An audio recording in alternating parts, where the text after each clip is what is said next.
दोस्तों सुजलॉन एनर्जी की बात करें तो स्टॉक में आज थोड़ी सी गिरावट तो जरूर हुई है। लेकिन जिस तरह से बाजार में ज़बरदस्त गिरावट हुई है, बीएसई सेंसेक्स में 600 पॉइंट की गिरावट, उतनी गिरावट नहीं है। इसका मतलब यह है कि इस लेवल पर स्टॉक में दबाव तो नहीं है बिल्कुल, यानी एक फ्रेश ट्रिगर का इंतजार कर रहा है और यहाँ से एक अच्छी तेज़ी भी बन सकती है। अब यहाँ पे दो तीन बड़ी ब्रेकिंग न्यूज निकल के आ रही है, जिनको हम एक एक करके डिस्कस करने वाले।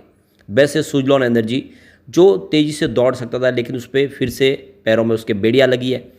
और अब आप देख सकते हो कि आने वाले समय में कुछ संभावना फिर पॉजिटिव बन सकती है। वो क्वार्टर 4 का रिजल्ट होगा, जिससे इसको एक बड़ा बूस्ट मिल सकता है।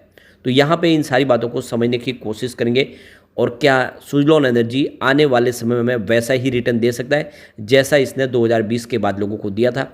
एक मल्टी बैगर रिटर्न, 1 रुपये का स्टॉक 50 तक चला गया, यानी आपका जो इन्वेस्टमेंट 1-2 लाख रुपए का वो 50 लाख में बदल गया।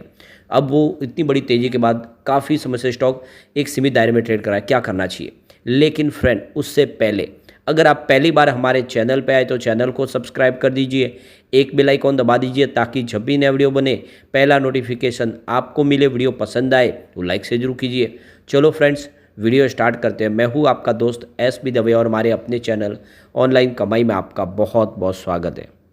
तो सुजलॉन की बात कर ले तो स्टॉक की शुरुआत तो पॉजिटिव हुई 42.05 के आसपास, यानी थोड़ी सी गिरावट के साथ। कल भी क्लोजिंग 42 के आसपास ही थी। अब इंट्राडे में 42.15 का हाई बना, लेकिन जो लो है वो 41.25 का, यानी एक तरह से देख सकते हो कि स्टॉक ने कोई बड़ी गिरावट या बड़ी तेज़ी नहीं बताई, सीमित दायरे में ही ट्रेड किया। और अंत में क्लोजिंग भी 41.65 के आसपास रही, जहाँ पे 1.19% की गिरावट देखने को मिली।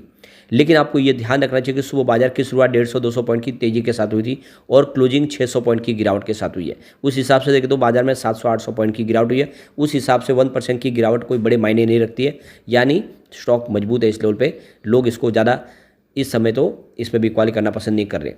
अब इसका 52 वीक का लो देखें तो 7.90 का और हाई 50.60 का है, यानी जिसने निचले लेवल से खरीदारी की है उसका जो इन्वेस्टमेंट है वो 3-4 गुना ऑलरेडी हुआ है।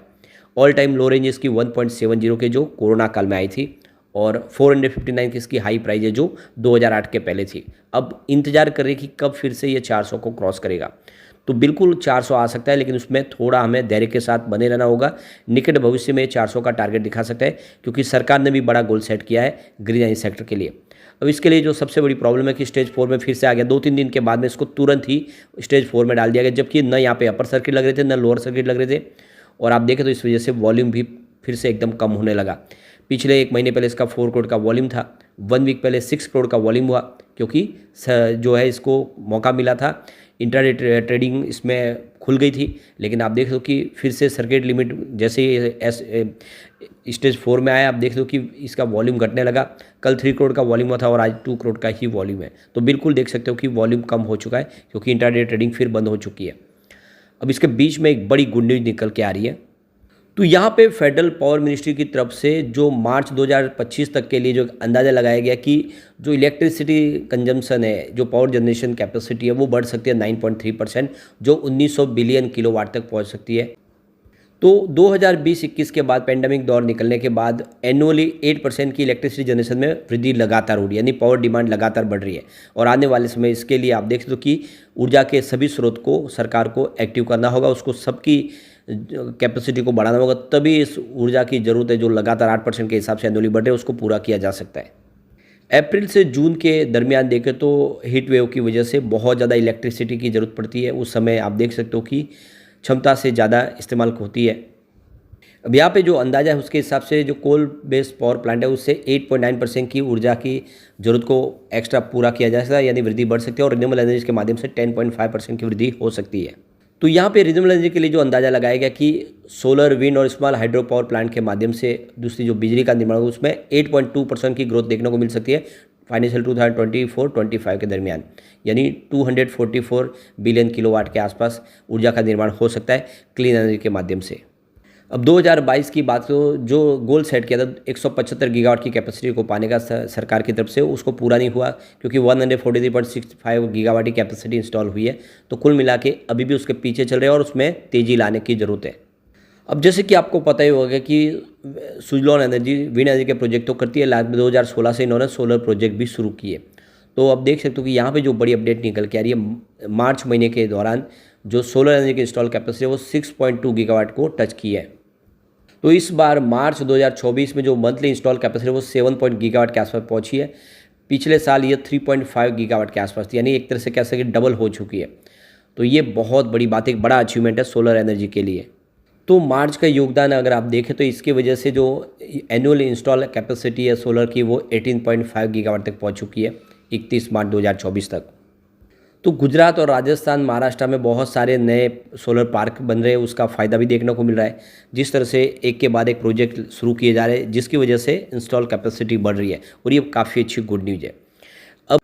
अब यहाँ पे एक जो बड़ी अपडेट निकल के आ रही है, आप देख लो कि करंटली जो इस समय रिन्यूएबल एनर्जी की कैपेसिटी है, जो इंस्टॉल कैपेसिटी है वो 2030 तक डबल ही होगी, ऐसा लग रहा है, ये थिंक टैंक का कहना है। जबकि G7 के दौरान जो कमिटमेंट किया गया था सभी देशों के द्वारा कि 2030 तक जो इंस्टॉल कैपेसिटी उसको ट्रिपल किया जाएगा। तो UN कॉन्फ्रेंस क्लाइमेट जो दुबई में होता उसके दौरान जो वादे किए गए थे उसको पूरा करने के लिए G7 ने अपनी तरफ से सब ने ये वादा किया था कि वो हम इस गोल को अचीव जरूर करेंगे। लेकिन अब जो बातें निकल के आ रही है कि ये ट्रिपल नहीं होगा बल्कि 2030 तक डबल ही होगा, ये थिंक टैंक का कहना है। तो देख सकते हो कि यहाँ पे G7 मेंबर्स ने एक एग्रीमेंट साइन किया जिसके तहत कहा था सबने कि 2030 तक हम अपनी इंस्टॉल कैपेसिटी को ट्रिपल कर लेंगे। यहाँ पे गौर करने वाली बात है कि कुछ कंट्रीज है जो काफ़ी तेज़ी से इसमें आगे बढ़ रहे हैं, इंस्टॉल कैपेसिटी अपनी लगातार बढ़ा रहे हैं, लेकिन बहुत सारी कंट्रीज है जो इसमें बहुत पीछे रह गए। इस बार G7 को इटली होस्ट करेगा। अगर आप देखें तो जर्मनी और यूके है जो लीडिंग पोजीशन पे है 2030 के लिए अपने टारगेट को सेट करने के लिए। लेकिन देखें तो फ्रांस और जापान जो काफ़ी पीछे है, और आप देखें तो US और कनाडा जो ऑलरेडी है वो उन्होंने ये ऑफिशियल टारगेट अपना सेट भी नहीं किया है। तो कुल मिला के जो पॉलिसीज़ में बदलाव की ज़रूरत है और इसमें कुछ बड़े फैसले लेने की ज़रूरत है ताकि आने वाले समय जो क्लीन एनर्जी का जो सपना है वो पूरा किया जा सके। वैसे सुजलॉन एनर्जी अपनी तरफ से पूरी कोशिश करे। सुजलॉन एनर्जी विंड टर्बाइन निर्माण करने वाली इंडिया की सबसे बड़ी कंपनी है। लगातार इनके पास काफ़ी अच्छे ऑर्डर है। कंपनी कम से कम 2027 से लेकर 28 तक के लिए ऑर्डर बुक इनके पास फुल है। ऐसे में कंपनी के पास आने वाले समय भी ऐसे ऑर्डर और आएंगे, क्योंकि जितने कॉर्पोरेट हाउस है जो इस समय विंड एनर्जी के प्रोजेक्ट ले रहे हैं वो सुजलॉन को ही विंड टर्बाइन इंस्टॉल करने का काम देते हैं और साथ में उसकी सर्विस मेंटेनेंस का काम भी सुजलॉन के पास है, यानी रिवेन्यू इनका लगातार बढ़ते रहता है। ऐसे में सुजलॉन के लिए बहुत सारे मौके। अब यहाँ पे फिलहाल कम्युनिटी सेंटीमेंट देखें तो स्टॉक के साथ बना हुआ है। 67% बाई की कॉल है, मात्र 33% सेल की कॉल है, यानी 100 में से 67% लोग इसको अभी भी लेना पसंद करें। तो भले ही ASM लिस्ट में स्टॉक हो, लेकिन ये स्टॉक कमाल करेगा। लॉन्ग टर्म इन्वेस्टर को इसमें खरीदारी जरूर करनी चाहिए। आने वाले इसमें सुजलॉन आपको मालामाल कर देगा। फंडामेंटली भी कंपनी मजबूत हो चुकी है, क्योंकि आप देख सकते हो कि इन्होंने अपना सारा कर्ज चुका दिया है।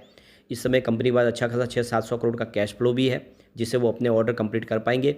इसके अलावा प्रमोटर ने अपने गिरवी शेयरों को छुड़ा लिया है। तो ये सारी बातें साबित करिए कि सुजलॉन में बड़ी तेज़ी आ सकती है। अभी फिलहाल आप देखें तो इसकी जो शेयरों की संख्या बहुत ज़्यादा है, जिससे बड़ा अपडाउन देखने को नहीं मिल सकता है। जल्दी यहाँ पे ASM लिस्ट से बाहर आएगा और इसमें फिर तेज़ी की संभावना बनेगी। तो लॉन्ग टर्म इन्वेस्टर इसमें निवेश जरूर करें। लेकिन फ्रेंड, कोई भी इन्वेस्टमेंट करने से पहले अपने फाइनेंशियल एडवाइजर्स बड़े ले ले या अपना खुद का रिसर्च करें, क्योंकि मैंने वीडियो आपके एजुकेशनल पर्पज़ के लिए ही बनाया। वीडियो पसंद आए तो लाइक से जरूर कीजिए और चैनल को सब्सक्राइब कर दीजिए। Thank you friend.